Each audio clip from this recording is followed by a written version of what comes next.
wanted to jump into the socials tonight and talk a little bit about combination overlocker cover stitch machines. So I have lots of students who come to class and they'll use the machine as a dedicated overlocker or dedicated cover stitch, but rarely combine the stitches. And that for me is where these machines really come into their own, because they're fantastic for sewing wovens, because you can have a chain stitch with an overlock running alongside. So I've set mine up tonight as a 5-thread. So I have a chain stitch with a 3-thread overlock because I'm trying to replicate a stitch to repair my daughter's shirt. So this, obviously, when they've stitched it in the factory, they haven't caught the sleeve properly, and being on the armhole over time, it's just frayed away. And so I can now fix it and replicate the stitch that they have used there, which is a chain stitch with a 3-thread overlock. So let's have a closer look. So you can see with the combination machine, we have the 1 needle bar, and we have 3 needle positions at the front and slightly to the left, which are the cover stitch needles. And the overlocker needles sit slightly to the back and to the right.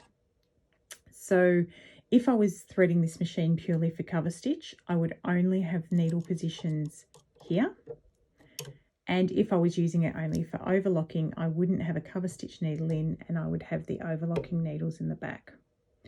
So currently I have threaded up needle position C3, which is closest to my overlocking, and I've got overlocker needle 1, which is closest to my cover stitch. Let's have a look at how she sews.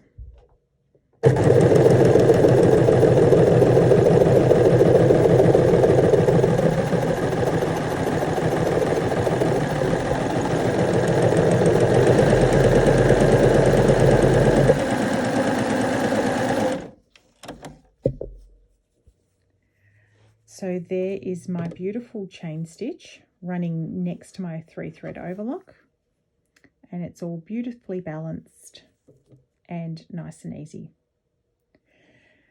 So now I can get on to repairing the shirt, and you'll see that it will look exactly the same.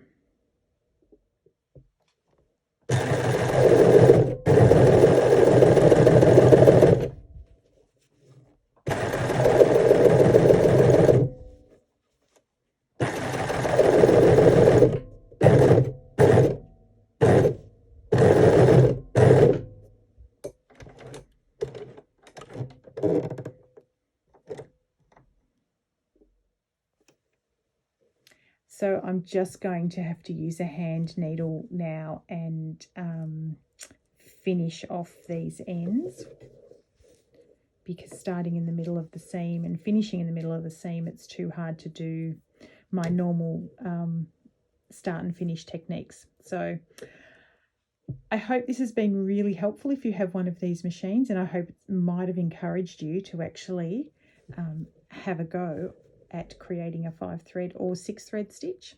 Let me know how you go.